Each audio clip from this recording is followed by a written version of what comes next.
আমার মতন নিশ্চয়ই অনেকেই কলকাতায় ফিরে এসছে ভোট দেওয়ার জন্যে। যা সাংঘাতিক গরম আর যা একটা সুন্দর জায়গা ছেড়ে আমি এসছি, I hope it's worth it. তো আমার গলি দিয়ে ঢুকতে গিয়ে দেখি একটা 4 তলা সমান একটা বিশাল লম্বা পোস্টার, একটা ইয়াং একটা ছেলের। এবার আমি ঠিক সবাইকে চিনি না, কে কে দাঁড়াচ্ছে, কে কোন ওয়ার্ড থেকে দাঁড়াচ্ছে। আমি আমার ওয়ার্ডের ভদ্রমহিলা যে আছেন ওনাকে চিনি, যে কিনা টিএমসি মমতা ব্যানার্জি পার্টি থেকে দাঁড়াচ্ছে, আর হচ্ছে যে সিপিআইএম থেকে দাঁড়াচ্ছে, তাদের দুজনকে চিনি, বাকি বাকি কাউকে আর চিনি না। তো এরকম আমার এই ওয়ার্ডে এত লম্বা একটা পোস্টার লাগানো একটা ইয়াং ছেলে কে? তো আমি রিক্সাওয়ালাকে জিজ্ঞেস করতে উনি আমাকে বললেন ইনি হচ্ছে মমতা ব্যানার্জির ভাইপো, যে কিনা ডায়মন্ড হারবার থেকে দাঁড়াচ্ছে। কিন্তু হ্যাঁ, ওনাকে যেহেতু এই মানে প্রমোট করা হচ্ছে, তাই ওনার ছবি জায়গায় জায়গায়, তাও 4 তলা লম্বা ছবি। যাই হোক, এটা আমার একটা সুযোগ হলো আমার রিক্সা ভাইকে জিজ্ঞেস করার যে তাহলে আপনি এবার কাকে দেবেন। আর আমি মনে মনে খুব শিওর ছিলাম যে ওরা মমতা দিদিকেই দেবে, সাধারণত এত বছর ধরে মমতা দিদিই হয়ে এসছে। তা আমি জিজ্ঞেস করাতে ও বললো না না, মমতা দিদিকে এবার দেবো না। আমি খুব খুশি হয়ে গেলাম যে আচ্ছা তাহলে লালকে দেবে। তখন বলছি লালকে দিতে তো চাই, কিন্তু লাল এখনো অত শক্ত হয়নি। লালের আস্তে আস্তে আরো আরেকটা টার্ম লেগে যাবে, আরো 5 বছর লেগে যাবে। তো আমি তো খুব অবাক হয়ে গেছি, তাহলে তুমি কাকে দেবে? কাকে আর দেবো, পদ্মকে দেবো। মানে আমার তো মানে ভেতরে একেবারে বুক ধরাস করে উঠেছে যে পদ্মকে দেবে? ভাই তুমি এই কথা বললে, তুমি তো আমাকে খুব কষ্ট দিলে এই কথাটা বলে। তুমি যে কেন কেন তুমি কষ্ট কেন পাচ্ছ পদ্মকে দেবো বলে? না মানে পদ্ম আসলে তো আমাদের মতন যারা স্বাধীন মেয়েরা, যারা কিনা ঘুরে বেড়াতে পছন্দ করে, ইন্ডিপেন্ডেন্ট হিসেবে চলাফেরা করতে পারে, পদ্ম এলে তো কলকাতা শহরে সেটাই করা যাবে না। তখন ও একটু খুব মানে আশ্চর্য হয়ে গেছে। মানে আমি বুঝতে পেরেছি ওই জায়গাটা একদম ভাবেইনি। ও আমাকে বলছে যে সরি, উনি আমাকে বলছেন যে না মানে এত বছর তো দিদি থাকলো, এবার একটু মানে বদলাও হওয়া দরকার, এবার একটু চেঞ্জ হওয়া দরকার, এবার একটু দাদাকে দিই, পদ্মকে দিই। তখন আমি বললাম ও আচ্ছা। তখন আমি বুঝতে পারলাম যে আচ্ছা, পদ্ম তার মানে কলকাতাতে এই পলিটিক্সটা খেলেছে যে তিনটে টার্ম তো দিদি থাকলো, তো এবার আর কি একটা চান্স হিসাবে পদ্মকে বিজেপিকে নাকি দেওয়া যেতেই পারে। সেই হিসাবে ওরা এটা পুরো যে এই রিক্সাওয়ালা, অটোওয়ালা, ঠেলাওয়ালা যারা এই ক্লাসটা, এদের সাথে এই পলিটিক্সটা খেলেছে। কারণ মানে অবভিয়াসলি মানে এই ক্লাসটা স্পেসিফিক্যালি ওদেরকে যেরকমভাবে বলে ম্যানিপুলেট করা হয়, ওরা সেরকমভাবেই জিনিসটা বোঝে। তো যাই হোক, তো আমি ওনাকে খুব খুব মানে একটা দরদের জায়গা থেকেই বললাম যে আপনারা তো খেটে কাজ করেন, শারীরিকভাবে ভীষণভাবে খেটে কাজ করেন, তাহলে আপনি কিভাবে পদ্মকে দেবেন বলুন তো? যে যে মানুষটা বলছে সে নাকি তার মায়ের কোখ থেকেই জন্মায়নি, মানে মেয়েদের এত বড় অসম্মান করে করে কথাটা বলতে পারছে, তাহলে আপনারা তো এরকম মানে শরীরে খেটে মানুষ, আপনাদের তো মা জননী পৃথিবী মানে খাওয়ায়, আপনি কিভাবে মানে এমন একজন মানুষ যে কিনা মাথা তার পুরোটাই খারাপ, তাকে ভোট দেবেন? আর প্লাস আপনার বাড়িতেও তো নিশ্চয়ই মেয়ে আছে, মা আছে, একবার তাদের কথা ভেবেছেন?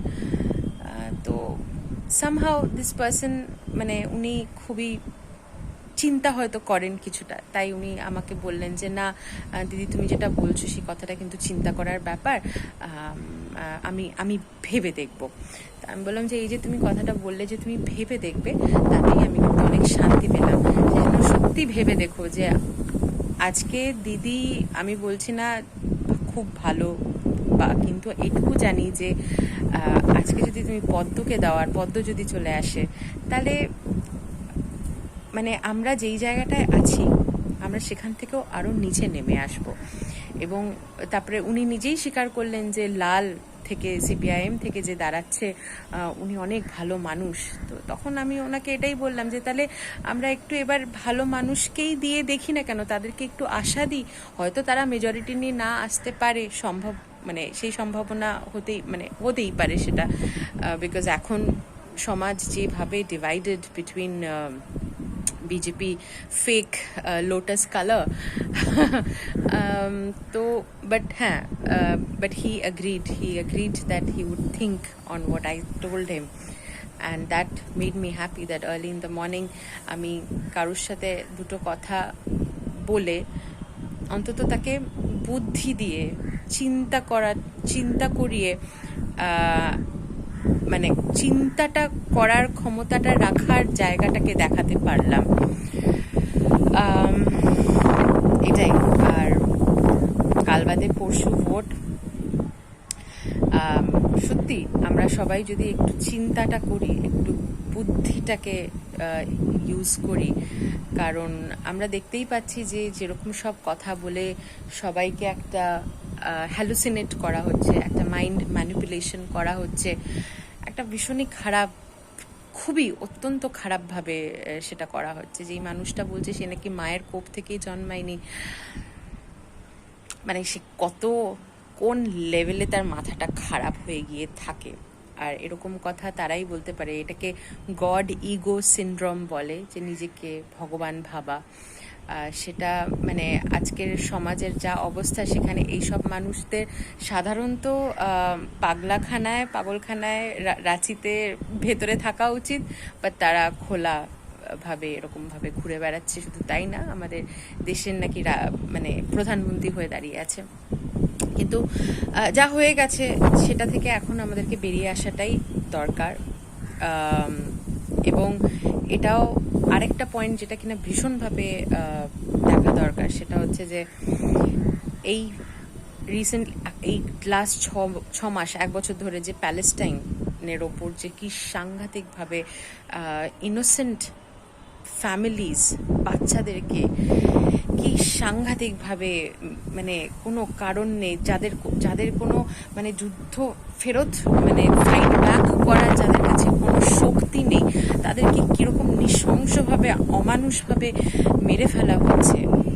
আর সেই যুদ্ধে হাত আমাদের ভারতবর্ষের কিছু মানুষের আছে, আদানির মতন কোম্পানি যারা ওই যুদ্ধতে ওয়ার ড্রোনস পাঠাচ্ছে, বম্ব ড্রোনস পাঠাচ্ছে।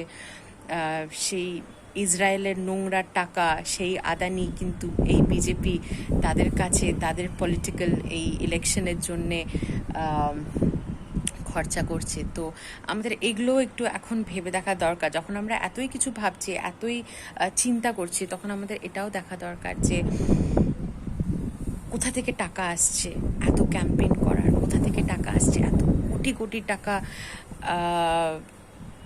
মানে দিয়ে মানুষকে কিনে নেওয়ার বেসিক্যালি।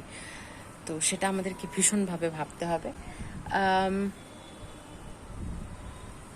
আমি লাল, অবশ্যই লাল, সবসময় লাল। আর আমি নিজের চোখে কেরালাতে যখন ছিলাম কিছু বছর, সেখানে আমি এক্সাম্পলও দেখেছি। ওখানেও লাল এবং কংগ্রেস দুজনে মিলে প্রত্যেক 5 ইয়ার করে চেঞ্জ হয়। তো ইয়েস, আমি এটা অ্যাগ্রি করি, চেঞ্জ হওয়া দরকার। তা বলে চেঞ্জ এমনকে দেওয়া দরকার যে কিনা অন্তত একটু মানুষের মতন মানুষ, পাগল ছাগল দেখ না।